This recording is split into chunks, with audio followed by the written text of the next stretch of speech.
আজকের এই ভিডিওতে আমরা দেখব কাজের একক এবং মাত্রা কিভাবে বের করতে হয় এবং কাজের একক এবং মাত্রা তো আমরা মুখস্থ জানি, কিন্তু আমরা মুখস্থ বাদে এই কাজের একক এবং মাত্রাটা কিভাবে আমরা বের করতে পারি সেই বিষয়টা একটু দেখবো। ওকে, সো এটা হচ্ছে প্রথমে এখানে লিখি আমি কাজের মাত্রা ও একক।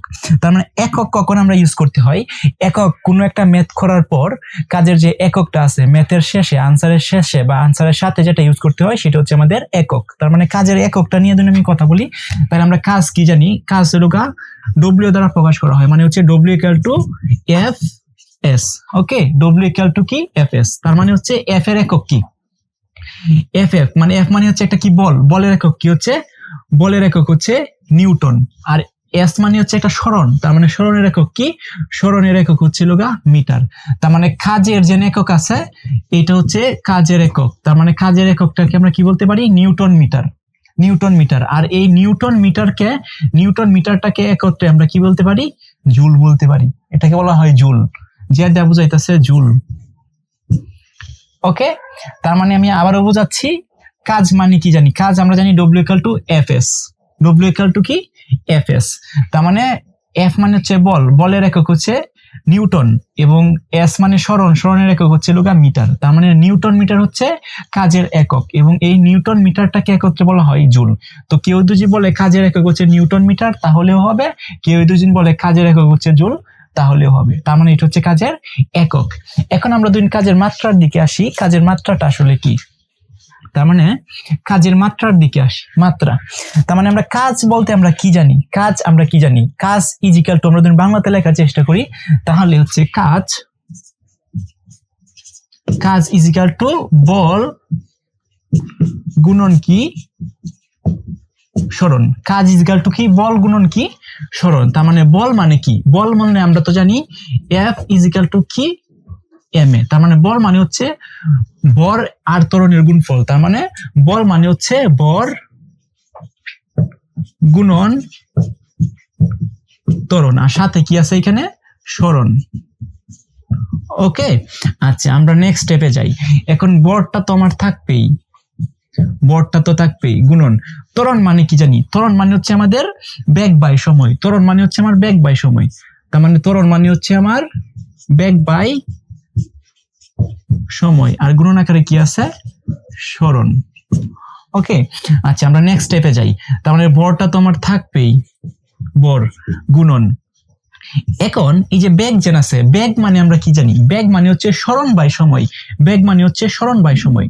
তার মানে উপরে থাকবো কি সরণ, নিচে থাকবো কি সময়, আর নিচে যে সময় তো আছেই, গুণন কি সরণ।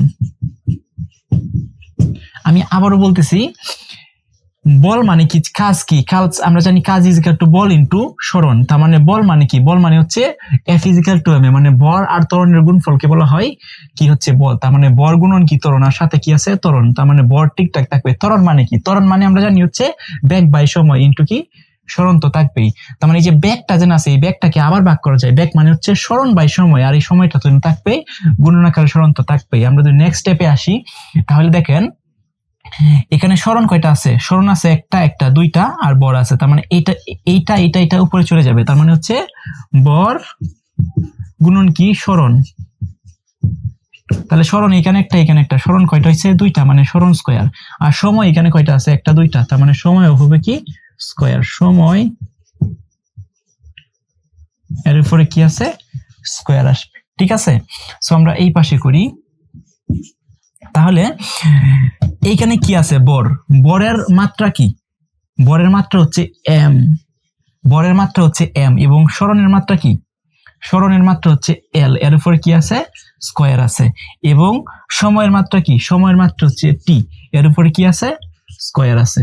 তাহলে দুই স্কয়ার থাকে, তাহলে এখানে কি হবে, তাহলে এম এল স্কয়ার, টিটা যেহেতু নিচে আছে তাহলে এটা উপরে যাবে, টি ইনভার্স 2, দ্যাট ইজ মাই কাজের মাত্রা, কাজের মাত্রা। তাহলে কাজের মাত্রাটা কি, কাজের মাত্রা হচ্ছে M L M L square T inverse 2, এটা হচ্ছে আমার কাজের মাত্রা। সো এই যে যেন আমি প্রসিডিউর করছি, এই যে প্রসিডিউর করার পর যেন আমাদের কাজের মাত্রাটা পাইছি, actually that is the physics. এটা কিভাবে আসছে, এই যে এই প্রসিডিউরটা আপনার একটু জানতে হবে। আপনারা তো মুখস্থ রাখতে পারবেন যে কাজের মাত্রা হচ্ছে M L square T inverse 2, মুখস্থ রাখলে তো চলে, কিন্তু অ্যাকচুয়ালি কিভাবে আসছে এই প্রসিডিউরটা থেকে আমি স্টেপ বাই স্টেপ আপনাদের কাছে তুলে ধরছি। ইনশাল্লাহ আপনারা যদি একটু প্র্যাকটিস করেন তাহলে আপনারা নিজেরা ওইটাও হচ্ছে কাজের মাত্রাটা বের করতে পারবেন। তার মানে এই ভিডিওতে স্পেসিফিক ভাবে শুধুমাত্র কাজের যে একক এবং হচ্ছে মাত্রা কিভাবে আসছে, যাতে এমসিকিউ তে ভালো করতে পারেন, সবার মানে ফিজিক্সটাকে বুঝতে পারেন। দ্যাটস ওয়াই এটার জন্য আমি বিস্তারিতভাবে কথা বলে দিলাম। দেখা হবে অন্য কোনো একটা ক্লাসে। আল্লাহ।